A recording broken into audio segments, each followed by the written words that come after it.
Hello and welcome back, everybody, to the DanJohnUniversity.com podcast. I'm Dan John, and each and every week I sit down here and answer your questions. If you have questions, send them to podcast@DanJohnUniversity.com. Now listen, this is episode 245. So that's a lot of time me answering your questions, and I've noticed that the questions are really getting better and better, clearer and clearer. And I'm happy to answer. Remember, if you have questions, podcast@DanJohnUniversity.com. The first thing I want to talk about today isn't necessarily a question, but it's more of a conversation I had online. I went to a wedding out in California, and right next to my hotel was a used bookstore. Well, I love used bookstores. And I was able to get another copy of the classic Heavy Hands book, Dr. Leonard Schwartz's Heavy Hands. They sold it for $7.99 at this used bookstore. This book is more likely to be 150 plus on the internet now because so many people like it. It's become rarer and rarer.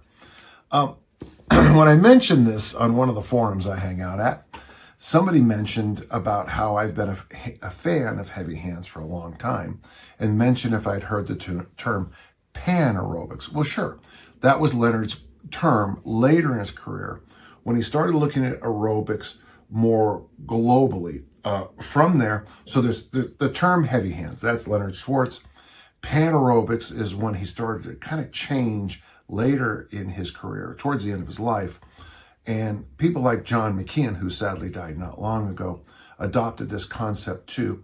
And there's a book available called Long Strong, based on conversations with John McKeon and Leonard Schwartz. So Leonard was the doctor who smoked until he was like 50. He was very concerned about his health, and then really did in the last 33 years of his life leaned out. He had pythons. He looked good. I believe his resting heart rate was in the 30s. I mean, he really did turn things around. And of course, living to 83, I think, is that's reward enough on this great blue-green jewel. John is featured in his second book, Heavy Hands Walking Book. And John was an all-around weightlifter. And that's that sport where they had that one contest one time. It's a while ago now. It was the deadlift dozen contest where they did, every variation of deadlifts I'd ever even heard of. They did the 2-finger one, the middle finger deadlift, the thick bar deadlift, hack deadlifts. It was anything you could think of deadlift, one-handed competition, everything. These all-arounders, Joe Garcia, of course, is a good friend of mine who I think still has the world record in the hip and thigh lift. This is a different sport. And of course, what got me interested in John McKeon's work, not only was he using Heavy Hands as part of his weightlifting, but he's one of the real pioneers of what we now call easy strength. But the idea is you get into the weight room, you practice the lifts, and you try to improve. He's the first person I ever heard of who used the Dynamax bands, which even had a different name at the time, to wrap around bars to add a dynamic component to even a lightweight. Personally, I like chains. I like the bigger, faster, stronger ones. The chains that are a collar plus a chain, but the idea is all the same.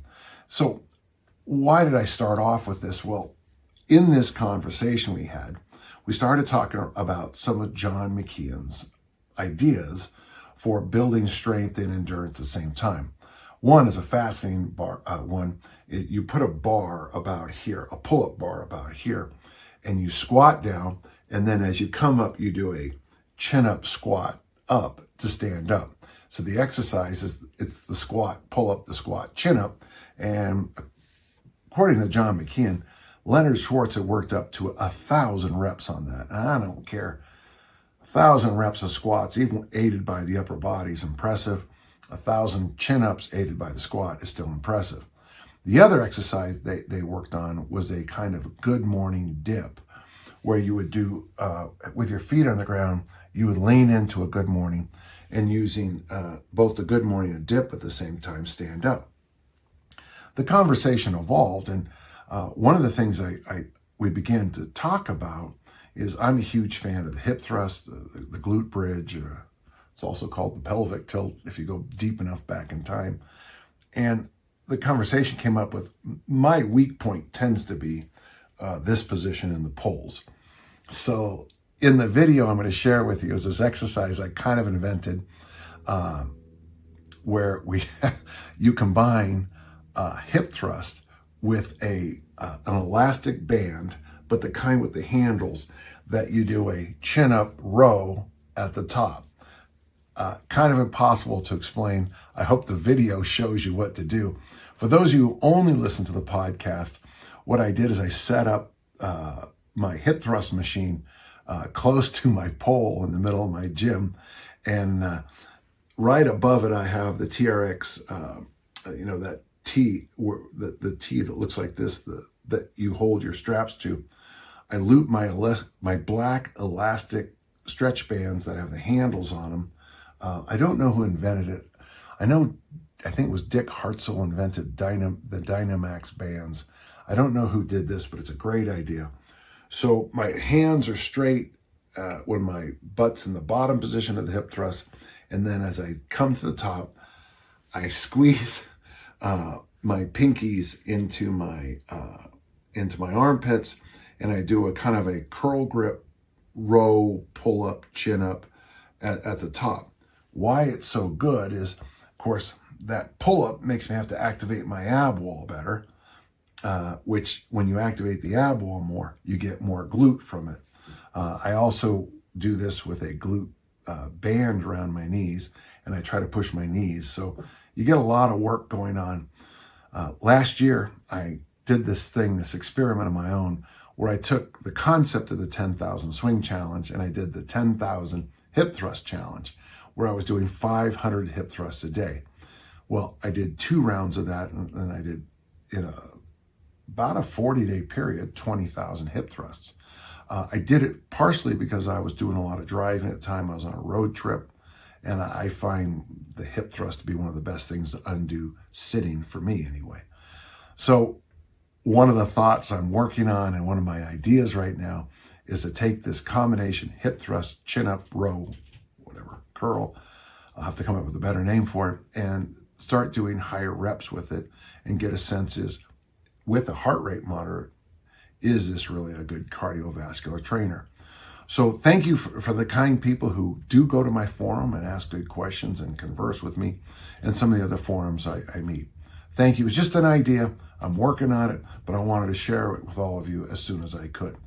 I'm sure you could probably put together, even just without equipment, something on the floor with a stretchy band, but it's just an idea I'm working on. I'm a big fan of what we now call long strength or panaerobics, and I'm glad to be really working that stuff now as I get later and later in my years, because it's more than just having barnyard wide shoulders and a wasp waist and titanic triceps and bulbous biceps, or whatever the magazines are saying now. You need to make sure your pipes are clear. Everything's pumping the way it should be pumping. And so the cardiovascular needs are always there, and I'm just working harder on some of them. So let's start with our normal questions. Our first one comes from Axel. Last year I got into Frisbee disc sports, and I've really, I believe it's, he says Frisbee, but I think it's just called, there's other names for them besides that. Ultimate, and then there's that golf sport, And I have really rediscovered the joys of committing to a physical activity and developing skills. I have also discovered that my extremely aggressive mindset from my previous training remains. I'm the kind of person that pushes uphill until I throw up and starts going again the moment I'm done, just to throw up again a few hundred meters later. There's an image for me. It does not help me much with Frisbee's discs, as you cannot intimidate a physical object to do your bidding or fight your way through a throw. So my question is, what sort of exercises would you recommend for an older amateur thrower that wants to progress and at the same time not wreck himself through sheer force of will? Thank you for all you do and the information you so generously share. Thank you, Axel. I appreciate it. I do have a good friend who makes his living as a strength and conditioning coach for disc golf. And on my inner circle, I have one person now, but in the past I had somebody else who take disc golf very seriously. And in fact, this is going to take me back a while, but I have a friend named Jim here in the Salt Lake Valley who's one of the real pioneers of disc golf. And he set up one of the first places over here. It's just outside of Murray. And of course, up in the canyons here, we have a magnificent outdoor disc golf facility that takes you up and down the mountains. And I think it's near Lake Catherine or Lake Mary, one of the two. So I don't know a lot about the sport, but I know a lot of people who do. The most important thing to remember is this. It is your practice in disc golf. It is your practice in ultimate that's going to get you better. As you age, you might lose certain qualities that allow you to do certain things with the disc. But as you age, you might also be more proficient in your technical capabilities, and so you'll get better. One thing that I heard on the inner circle from my disc golf friend is he never plays opponents. He only plays the course. And if you've been around for a while, you'll hear the wisdom in that statement. He doesn't play opponents. He plays against the course. The course is who he competes against. So let's just say that in a broad, general one first. Axel, what's going to get you to be good at ultimate or disc golf is going to be playing the game. When you come to ask me what to do in the weight room, I'm going to tell you very simply, it's the basics. It's push, pull, hinge, squat, loaded carry. It is taking care of, it's the workout generator over at Dan John University. It's Harry Pascal's programs from the 1950s. It's the Challenge for Life magazines that I used to get in high school in the 1970s. It's going to be very simple programming, nothing fancy. At the workout generator, maybe you'll do, okay, I'll give you just some quick ideas. It's going to be 3 sets of 8, 3 sets of 10, 3 sets of 12. You're going to do military press, row, front squat, a deadlift variation, and suitcase carries. After doing that for 2 weeks, go to 3 sets of 10. After doing that for 2 weeks, do 3 sets of 12. At the end of that, switch the exercises around a little bit.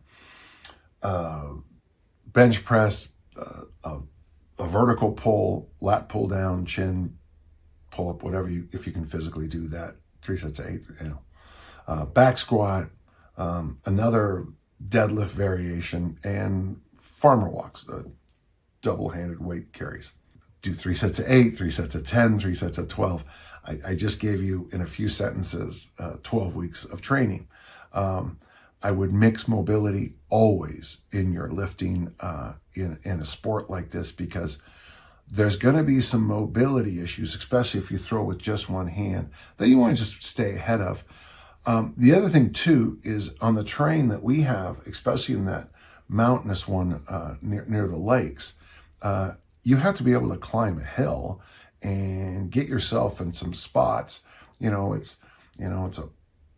It's a forest with big rocks. It's got small rocks. It's got gravel.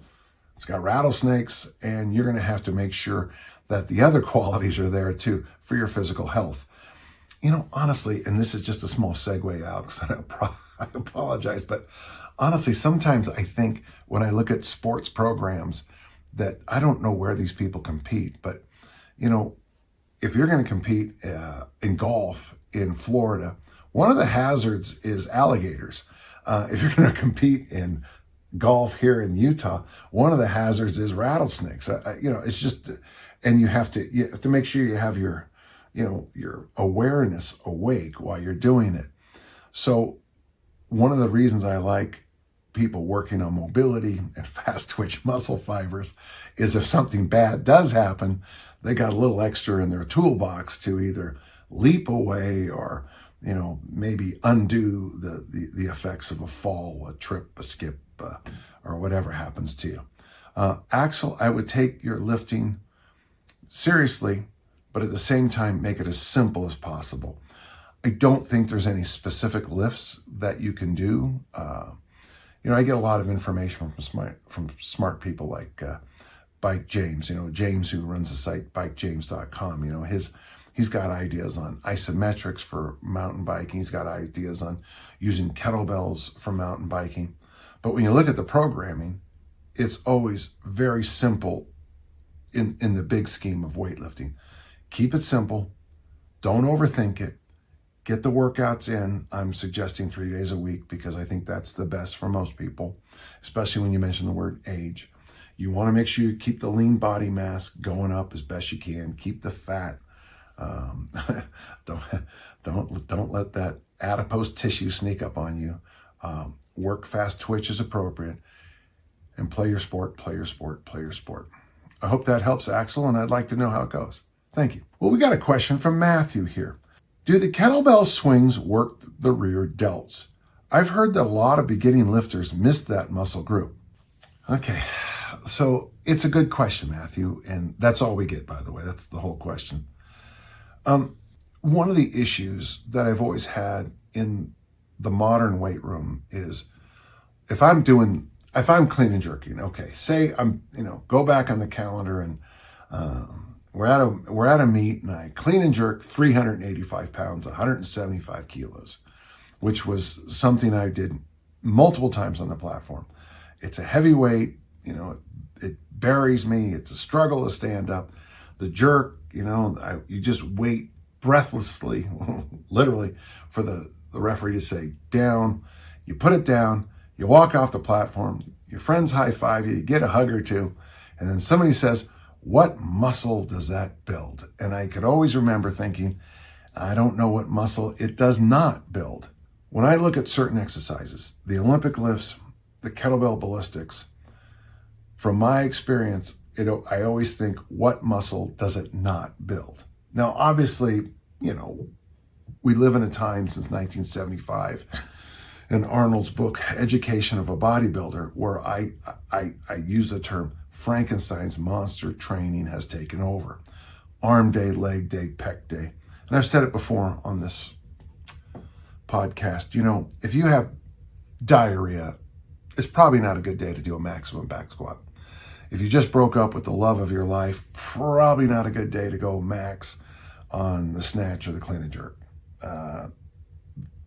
I've used that concept from John Jerome my entire coaching career, almost, that the body is one piece. And so for me, I always think first and foremost that the body is one piece. Now, let's get to your question. I think a correctly done kettlebell swing, and by the way, the second I said correctly done, what I'm trying to say is people send me their kettlebell swings a lot, and it's not a kettlebell swing. In many cases, it's this freaky looking front kettlebell raise, but it's not a swing. It's not a ballistic hinge. It's not a dynamic throw where you catch it. If you do it correctly and you plank at the top and your ab wall contracts, one of the things you are going to get is a lot of activity in this area here. Because so many years of my career, I threw the discus and I Olympic lifted. Now I'm trying to undo some of the issues. I'm about to say damage, but it's not damage necessarily. And the most common thing for those of us used to bench press and incline and do some other throw a lot is you kind of get this rounded shoulder look. So every Wednesday, if you come to my gym, we pull out the suspension trainers, and I spend a long time doing the T, the Y, the I, various single arm rows, double arm rows with the suspension trainers, really trying to get the reps up and really truly trying to get this whole area back here exhausted. One of the things I have discovered is that we're going to call these the rear delts, but honestly, they also tie in the traps. And we used to call this area back here, well, it's the rhomboids, and then just outside that, the inner lats versus the outer lats, which is the one that make you look huge on the beach when the girl from Sandlot walks by, if you remember the scene, the lifeguard walks by in Sandlot and all the boys, stretch up like Mr. America. I think that whole triangle of muscles gets trained doing the kettlebell swing. The rear deltoid is a muscle that really is important for the throwing community. The rhomboids also. So when you ask this question, and I'm doing my best to answer it, done correctly, I think you get some real good rear deltoid work. Done incorrectly, I'm not sure you do. But if you're hitting the plank tall, when I hit the plank tall, I can feel my ab wall kick in. At this top position, I'm squeezing down, which activates my lats. And if you do that, I think you have a rear deltoid exercise. I hope that answers your question. Thank you so much, Matthew. Okay, so I have a question from Nate. And I got to tell you, this one's a little different, but it's fun. I love doing cardio. Well, that's good to hear. And I do kettlebell work with some hypertrophy work. I also do kickboxing, Muay Thai, which I hope to compete in to test myself and grow in self-confidence. I'm a 28-year-old male who just got his bachelor's degree. Okay. I am single, so I have the blessing of having more time to train. My question boils down, how do I get big and dangerous? In other words, how can I become the best kickboxer I can be without giving up the weight room and have some strength and muscle gains? Well, for those of you who know my work, you're going to only become a good kickboxer by being in the ring. You can go do all the curls and concentration curls and skull crushers and tricep extensions and all those nonsense exercises. And you might have, mighty pythons or armacondas, and then just get beat to death in the ring. Okay. And I'm saying it as nice as I can. So first and foremost, and of course you're age 28, that 28, usually my cutoff for trying to turn into an elite performer is about 22, but I don't know your sport, so it might be possible. So first and foremost, you got to get in the ring, and you've got to pick a martial art to excel at. So that would be my first bit of advice. Can you look big and dangerous? It's interesting because I do know people who look big and dangerous.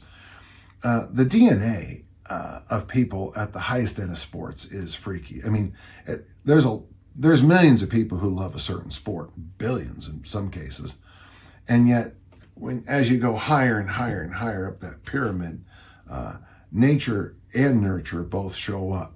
So I think about some of the throwers I've trained with. I remember one Norwegian fellow telling me one time that he felt he was too short to be a discus thrower. He was 6'5", because living in living in Europe, he was used to 2-meter throwers, which is more the norm in Europe, because basically the track and field is a lot more popular there. So here in the United States, if you're 2 meters tall, you're probably playing basketball or up to a certain level, or you're an American football player. Not many 2 meter tall, 6'6" guys, just say, jeepers, I want to be a discus thrower.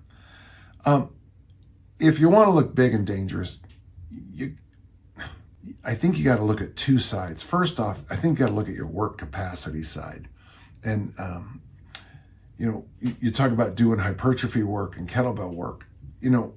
I didn't see barbells there. And, if you really want to look big and dangerous, and I love the kettlebells and I love hypertrophy work, but you got to do the big lifts and the barbells. I think you need to, and the loaded carries too, including the loaded carries with the barbell that I particularly hate, by the way. I hate the deadlift carry. It's where you just deadlift a weight and walk with it. I hate it personally, but I got to tell you, it wakes up wakes up the echoes when you do that exercise.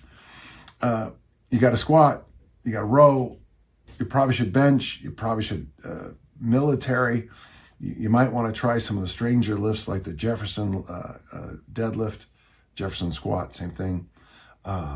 It's also known sometimes as a straddle squat, but this becomes just who told you that. But you're going to have to make those big lifts, the big power lifts, the big Olympic lifts. I would spend a lot of time trying to master the clean. Yeah, let's go through it a little bit more logically. I think you should clean and press. I think the snatch will be very helpful in your fighting. I think the bench would be helpful for this look big and dangerous thing. But I'd rather see a military press body weight. I think that would be more valuable as a fighter than it would be to bench press, 150% body weight. I think you should squat. I think you should front squat. I think you should do deadlift variations of all kind. That's what's going to get you to be a better fighter. And, if you get those numbers up and you stay lean, you're going to look pretty dangerous. This just as one last thing, I get a few criticisms online about, who I think is a good coach and who I think programs I like. But when it comes to being big and dangerous, I think of some of the friends I've had in my life who look big and dangerous. So I have friends whose wrists are that big. Okay? They're that big. If one of those people hits you with their fist, it's going to hurt a lot because they're just built better for punching people in the face. So sometimes we can overcome a lot of things in the weight room. We can overcome a lot of things with our recovery, with our nutrition. But the hardest thing to overcome is having just massive bone structure.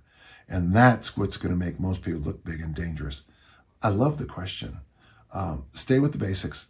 Don't get too cute, but get on the mat and start fighting more. Okay? Thank you. We got a couple of questions from Peter. Peter asked this. Do you use kettlebell halos in your own training or with clients? Traditionally, I did. It's funny you say that. I love the exercise. I haven't done it in a while. This is just one of those things. So the kettlebell halo, folks, for those who don't know, you take a light kettlebell, you hold it by the horns. Generally, I suggest that the weight is up. Hold it by the horns, and then you try to draw a circle around with your hands around the head. Now, when you get to this position, I like for the weight to drop down so it pulls your elbows back and it opens up, kind of opens your armpits up, and then bring it around here, and you just do little circles. It'd be nice if the circles looked pretty, if the orbit was good. I like the exercise a lot. It's one of the first kettlebell. When I went to my first kettlebell convention, I met Steve Maxwell, and I asked him, what's the best part of the kettlebell? And one of the things he said was the halo. And so I've been a big fan. Once I started moving over to more hangs from the bar, I think I got away from kettlebell halos for some reason. But honestly, I'm thinking just as in real time, I'm thinking about this, Peter. That'd probably be a good idea for me to put back into my training because it helps my my shoulder flexibility for the Olympic lifts. If you do you see any value in progressing the load, or do you just use them as a warm-up? Yeah, on halos or any mobility exercise, if you do decide to move up, it should be it should be a long period of you going, this is just too light. If you're using something like, an 8 kilo bell, that might be too light for a lot of the people listening. So you jump up to the next bell size 12. And if you do that for a while and it feels good, stick with it. If for some reason you need to go up heavier, there is no world championship in the kettlebell windmill. Halo, in the halo. But if there was, we would train this differently. But I would just stick to weights until you're kind of forced to move up. Generally for me, I got all the benefits out of the 12 and the 16. You could even go lighter than that and still get the benefits. He says this as the next part. I've enjoyed doing a few with a 12 kilo kettlebell in the beginning of some training sessions, and I've gone as heavy as a 20. The lighter weights feel great for my shoulders, but I'm not sure if there's much benefit in going any heavier or adding more volume. Yeah, I'm with you on that. It's a warm-up exercise, so it should follow the rules of a warm-up. Warm-up should make you feel good. If a warm-up is beating you down, have a warm-up before that warm-up. It's the pre training session, yeah. Question number 2 from our good friend Peter. I have recently discovered that I really like doing what I call bottoms-up goblet squat curls. It's an exercise. I think we have it in the Coyote Point Kettlebell PDF. I use the same exercise at Kettlebell Search to teach people to loosen the hips up for the squat, the goblet squat, the double kettlebell front squat. It's also a marvelous exercise if you're going to do the Olympic lifts, because as you do the curls, I'm sitting in the bottom, I'm pretending I'm sitting in the bottom position of the goblet squat. But as I do the curls, when the weight goes this way, I counter it. And when it comes this way, I counter it. And it wedges your hips open. At least that's the feeling I get. It feels great for my hips to sit at the bottom position, and it can be quite challenging for the grip and the core. Is this a movement you have tried, and do you have thoughts about it? Not only have I tried it, I'm not sure I invented it, but I might have. I mean, considering I invented the goblet squat, there's a real good chance that curls were at the same time. There used to be an exercise now, a lot of people don't use it anymore, but it was called the bootstrapper squat. It was a combination of a stiff leg deadlift and goblet squat, and I love that exercise. My athletes at the places I've taught, it is one of those exercises where you do it and people go, that's the ticket, which is always a good sign, I think, for a mobility exercise. When we do our tonic Thursdays, there's always certain movements you'll hear the, oh yeah, that's it. Oh yeah. There's the one where we call them kickstands. You're doing 6-point rocks from Tim Anderson's Original Strength, and you stick one leg out to the side, and as you rock, you get that great adductor stretch, and you just hear people go, oh yeah, that's the ticket. For me, this exercise, the goblet squat curl, and this bootstrapper squat, which I'm not going to try to explain. Maybe I'll make a video of it for everybody. Those are the exercises where people go, yeah, that's it. Actually, you know what? I'm just thinking of this. Gentle listeners, if you don't mind, can you include in the comments any mobility exercises that, it'd be nice if it had a common name, okay, that make you go, oh yeah, that's the ticket. I'd appreciate it, because as we do like the tonic workouts, and as we do the different flexibility and mobility things, it's always nice to have in my pocket a couple of those where it just feels good. If you look at my videos on Original Strength, the one called the egg roll. I mean, the egg roll. I mean, whenever Mike Brown says, let's do some egg rolls, you just hear everyone go, oh yeah, that's the ticket. So yeah, good stuff. So great, Peter, I don't get a lot of mobility, flexibility questions on kettlebells, and I like them. And so it was a nice question to answer. So thank you very much. I much appreciate it, okay? Okay, well, we got a question from Ed, and this will be the last question of the day. I apologize, a very short one. Ed says this: I'm 40 years old, and I'm going to be a dad for the first time this summer, and I'd like to build up my dad strength to carry heavy, awkward loads, to move the baby and eventually a toddler around the city where I live. That's Ed, congratulations. And I think that makes me very happy. Bless you for this. This is just great. And also, I like the idea of you're going to have to get used to carrying heavy, awkward loads. Newborns are really, once you've had a 2 or 3 year old, my grandson Leo is 3, and he's 40 pounds, and he weighs 40. And then when you pick him up, he likes to have a move. So you pick him up here, and then he likes to throw himself backwards. And I like to think of myself as a strong guy, but when a 3-year-old, you pick him up and he throws himself, it gets a little sketchy, I'll be honest with you. So I think you're smart to do this. Prepare yourself for fatherhood by picking up, an odd object. I used to make just an idea for you, but I got rid of them because the sandbags always leak. But I had this great duffel bag, and I had 3 different 50-pound sandbags in it. And it was awesome because when you picked it up, the top sandbag always seemed to go in the opposite direction of the other 2. So when you lifted it up to do a loaded carry, as you started to walk, it would flop this way, and then you kick it and flop that way. And then one of the other sandbags would try to do their own thing.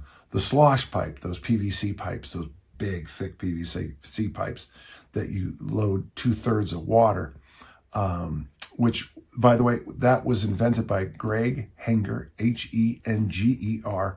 And even though a lot of people take credit for it, it was Greg Henger who invented it. I wrote the first article on it, and within days, people were stealing that, which just, I don't know. It bothers me. Thank you, Greg, for that invention.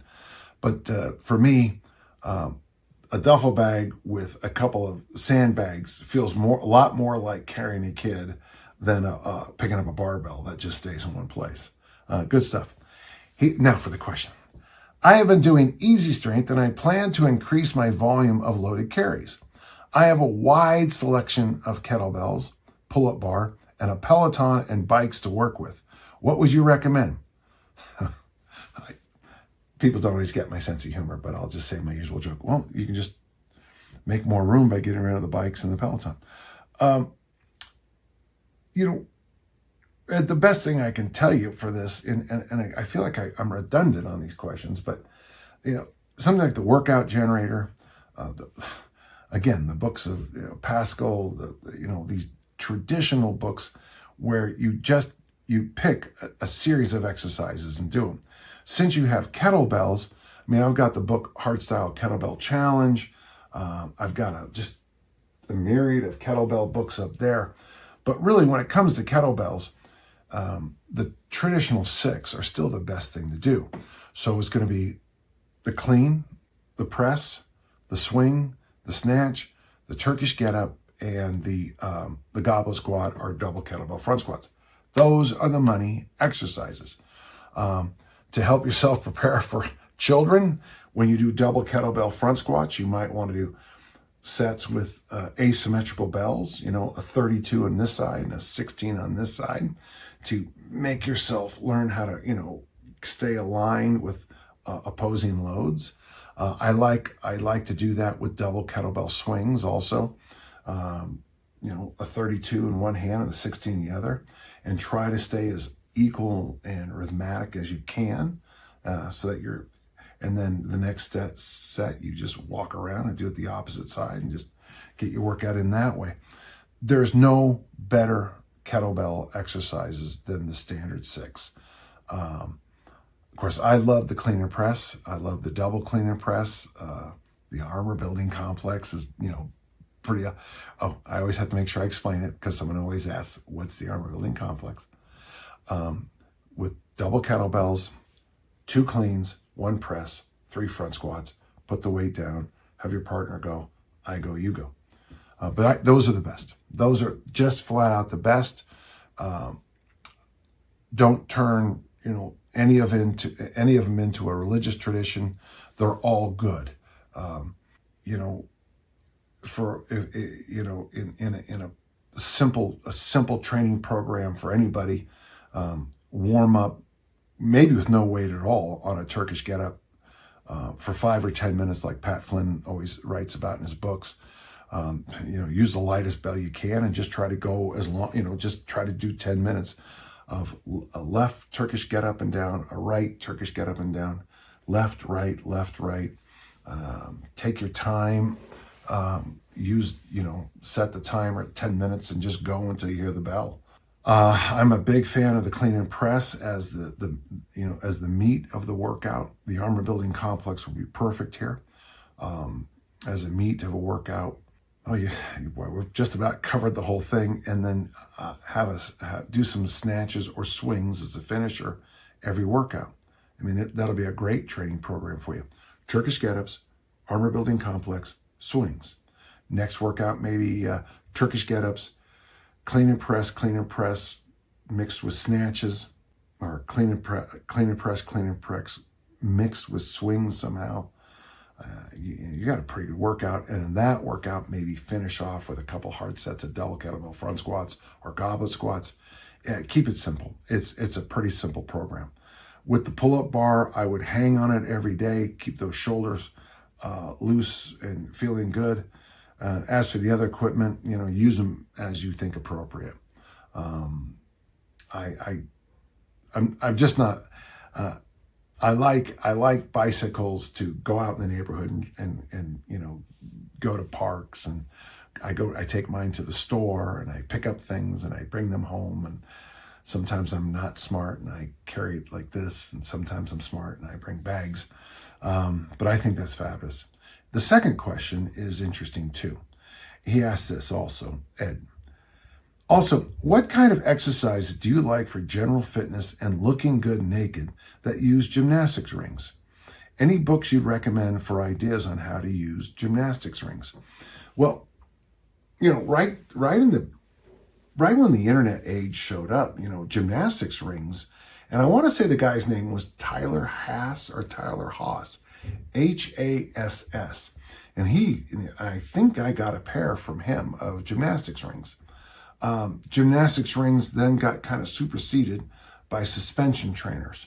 But I still I think there was always something special about the circle, because it allowed you to do a lot more with your grip. Now, when I had mine hanging from my tree in my backyard, small note, in the middle of a windstorm, that whole part of the tree got literally ripped off. That's how powerful the winds get here in Utah. And sadly, my rings and the limb that they lived on did not survive the wind event. Pour one out. But I like rings. Okay, things I like to do with rings. One, just hang. But what's cool about hanging with rings is you can do all these little turns and twists. Now I know you can do it with a straight bar too, but it's so much easier on the skin of your hands with rings. So while you're hanging, you can just turn and twist. You can do a leg raise up from your feet. You can do leg raises to the side, like these super, super side bends. You can bring your legs back up like a Superman. So just hanging, you can get a whole abdominal workout from hell done. You can also get a lot of shoulder mobility. You can also loosen up your whole spinal column. It's what Tommy Cohn will recommend to finish off every workout, basically. If you can do muscle ups, if you can do dips, that's amazing. Dips on rings, I don't know how or why they're so much harder than doing dips on a straight bar. And I know it's because of the movement. I know that. But it doesn't make sense. I don't know. Maybe because I have a supercharged ego about weightlifting. But, you get humbled doing ring dips. They're much more difficult. And the nice thing is, I'm about to say pull-ups or chin-ups, but what's great about rings is you don't even have to worry about thinking that through. They move as you go, so that's great. We experiment with this exercise we called the ring swing. Now, you can agree or disagree whether you want to do this one. I loved it. So you know how kids in the park, how you kick your feet like this and then bring them back to get the swing going. You kick down, you accelerate, and then I can't explain it. I know how to do it. Well, what we would do on our rings is we would try to swing. And to do that, you have to get your legs way behind me, and then I got to throw my legs way ahead of me, way behind. And it's like the opposite. It's very much like a kettlebell swing, but it's also very much like this weird opposite kettlebell swing that's an ab exercise. And it is hard to do, but man, it feels good. So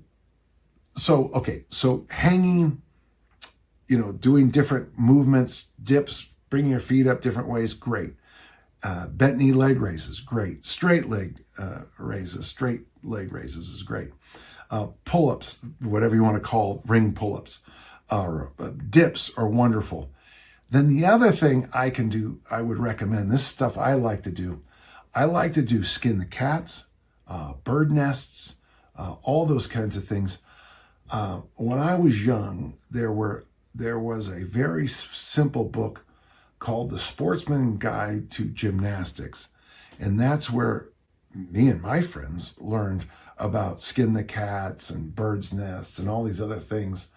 But I'm sure there's got to be some place you can Google with all this simple stuff. But you'll find that rings are extraordinarily fun. They seem to be very shoulder, elbow, wrist, hand friendly. Not that suspension trainers aren't, but they're a lot friendlier, let's just say, than a straight metal bar.